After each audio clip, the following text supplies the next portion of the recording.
Now here are some of the maps which are showing the eastward expansions of the Aryan. So you from this from and then later we will look at our textbook. So I think this way from there in a house card they come to this where the local Indians were living. So this was Aryan migration theory, and maybe true, may not be true. Who knows?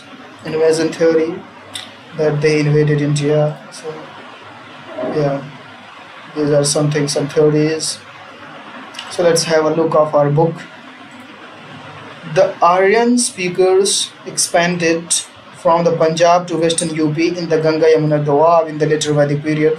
The history of ancient India, thus marked by the movement of the culture and introductions and battles among various groups of territories and resources.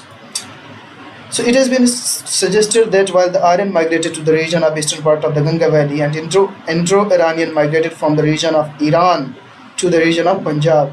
So from this to this, have a look, from this to this, from here to here. The later Vedic texts speak about the regions of Kuru Panchala, which falls into the endogenetic divine and the upper Ganga Valley. The area mentioned of the southeastern boundary of the Aryan is Vedic called is Aitra Brahmana as a midland, which indicates the movements of Aryan into Ganga Valley into the later Vedic period. Perhaps this expansion was induced by the need of the water and the land of resources, fresh, less occupied trees, and proper population pressure. The Kurus, Panchalas, Vaishwas, and Upanishads are the tribes of the period. References of the Saraswati and Drishtivati rivers occurred in the later Vedic text also around 100 BC. The Vedic Aryans moved towards coastal regions in the eastern Uttar Pradesh and Videha in the north Bihar. So all from the Iran they came to India now, and they from the via Punjab they entered into UP.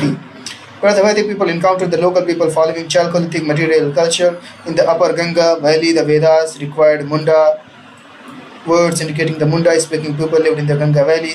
The region of Kaushala and Videha are the innermost territory of the Aryan expansion during this period. By the end of Vedic period, Panchala and Videha were Aryanized. So the area beyond the region is the east was seen as alien territory. And in the Atharva Veda, the people of Anga and Magadha Bihar were seen as enemies. Similarly, the Pandras of Bengal and the Andhras were seen as outside the Aryan identity and Aiteria Brahmana. They suggested that these regions were not influenced by the Aryan culture. What we gather is that the process of Aryanization gradually spread from the northwest to the southeast, mainly into the Ganga Valley. So later Vedic culture and Aryan. Iron was an important metal used for implementation. In this period, it was called Syama Ayas and Krishna Ayas, or the dark metal. Iron is believed to have played an important role in the conversion of the forest of the Ganga Valley into the agricultural lands. By the end of Vedic period, the knowledge of the iron had reached eastern Uttar Pradesh and Videha. Earlier, it was believed that the iron originated around 700 BCE, but recent research dates that beginning of the iron to the around 1200 BCE or even earlier. The early views gave excessive emphasis to the iron to the colonization of the Ganga Valley, but new scholars argued that iron was not only factor behind the expansion of the population. With the intensification of agriculture and later Vedic people led to settled life, led to the formation of territorial unity. The term Janapada, referring to the territory, is found in the Brahmanas dated to 800 BCE.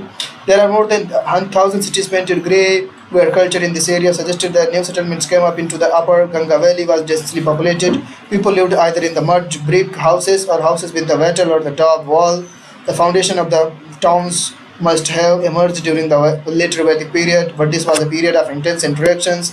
The term Nagara, referring to the commercial quarter, is found into the later Vedic text. However, larger towns appeared only at the end of the Vedic period.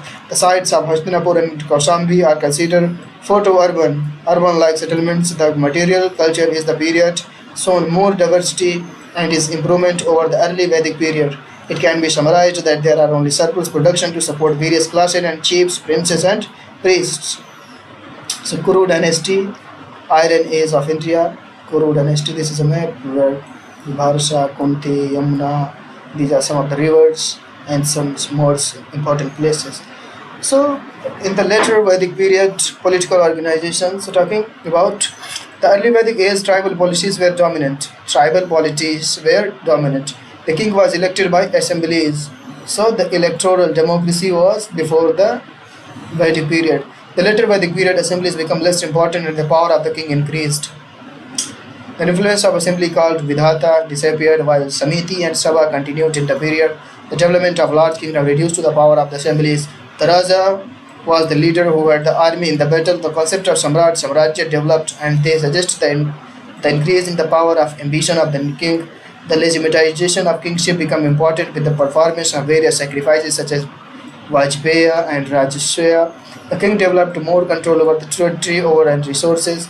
Purohita, which means one who places the king in the forefront, become important in the establishment of polity and kingship. Monarchy developed the Rajan become the controller of the social order.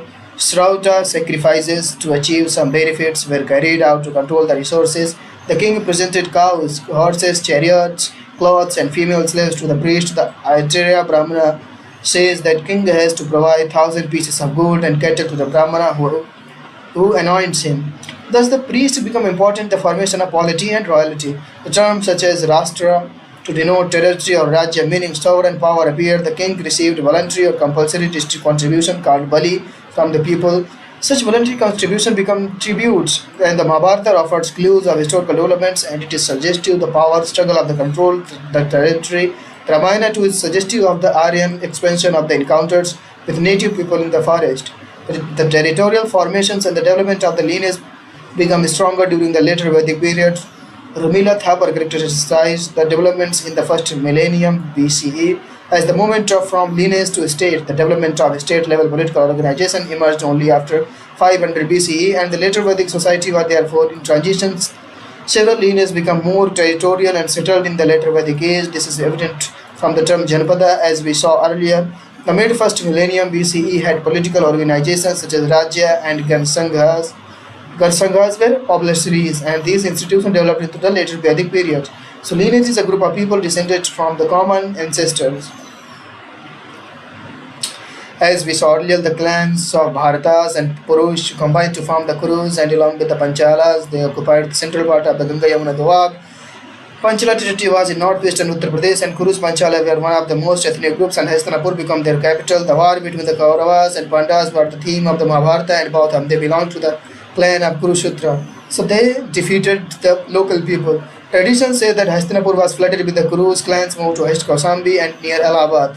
Sacrifices and rituals gained importance in the later Vedic society, thus the king became more independent. Rituals dominated kingship, and this increased the power and influence of the Rajanas and the Brahmanas.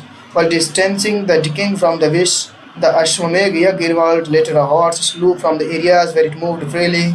This way was an instruction that the authority of the king was recognized, and the battle ensured that the horse was challenged. The Vajpaya rituals involved as a chariot race. Such the innovative modes of rituals helped to increase the power of the king and the formation of the social distinction, and they become prominent.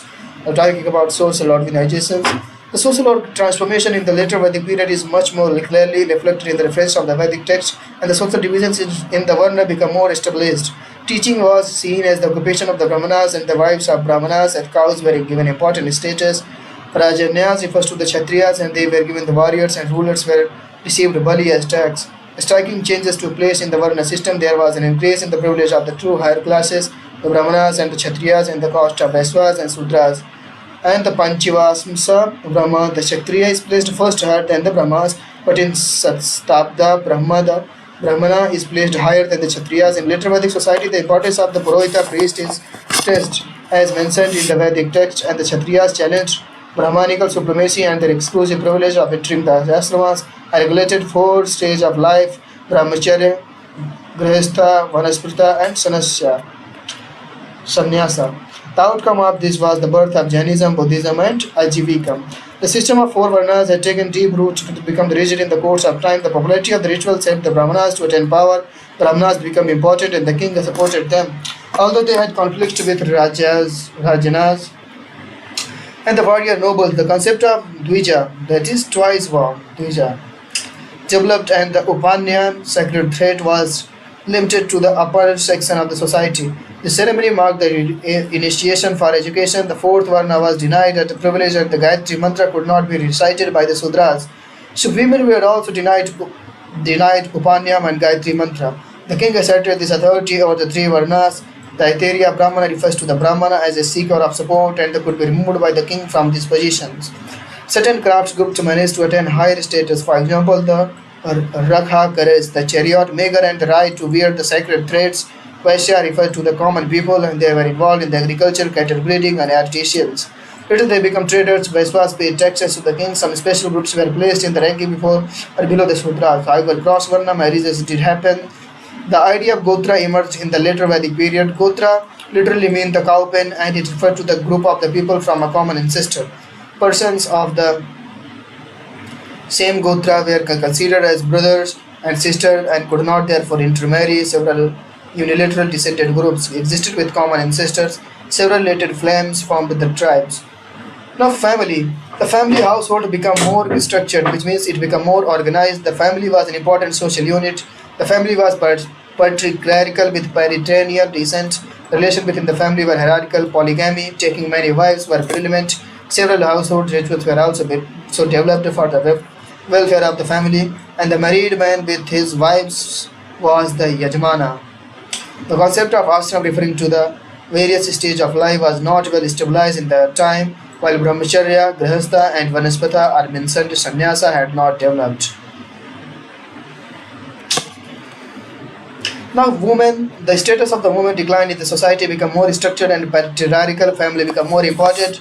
In the family, a father was the head and the rights of primogeniture was strong. Though women had participated in rituals in the Vedic period, they were excluded in the later Vedic period. Daughters are spoken of the source of trouble.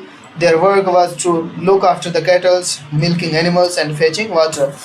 Now talking about the economic activities of the period were quite diversified. Agriculture, pastoralism, craft production and trade contribution to economic development. Agricultural activities increased during the later Vedic period and the Satya Patha Brahma mentioned rituals related to plugging undertaken by the kings and that suggest the importance given to the cultivation by the rulers and the shift to the agriculture to support the increasing population. The god Balrama is depicted with the plug which suggests the importance of cultivation. The Vedic people cultivated barley and rice and what was the staple food of Punjab region. The Vedic people began to use rice as the Ganga Yamuna Doab. The use of rice rather than wheat is noted in the Vedic rituals. Now talking about pastoralism. Pastoralism continued to be important. Cattle were considered sacred. They become part of exchange and redistribution. The offering of cattle as a part of Dakshina continued. Pastoralism supported agriculturalism. Craft production. Art and crafts proliferated during the later Vedic age and craft specialization took deep root where compared to early Vedic period. Since more occupational groups were mentioned in this period, evidence of ironwork is noticed from 1200 BCE. Metals such as copper, tin, gold, bronze and lead are mentioned. These metals were smelted and worked by specialized groups. The copper objects were used for making weapons, for hunting. Weaving was undertaken by women. Leatherwork, pottery and carpentry were well known. Terms such as Kulala referring to potters and Varna Sutra referring to wool appear. Bow maker, rope maker and arrow maker, height transcender. Stones breaker, physicians, goldsmith and theological are some of the specialized professional groups mentioned in the text. Professions such as physicians, washermen, hunters, boatmen, astrologer, cook are mentioned. Reference to the elephant are also found in the Atharva Veda along with the elephant keeper. The increase in reference to such groups indicates a society in transformation. The performer of Vedic sacrifices were also a type of service provider. The priest played an important role in legitimizing the role of king through various rituals. Wealth was measured in terms of cattle and animals. There is a mention of offering of 20 camels, 10 goats, necklace, 300 horses and 10,000 cows as Dakshina. So talking about trade and exchanges had developed in the later Vedic age. The material culture found in the archaeological sites revealed the movement of commodities and materials. A specialized caravan traders existed. No evidence of coins had been found and therefore barter must have been medium of exchange. The introduction of coins took place in later 600 BCE.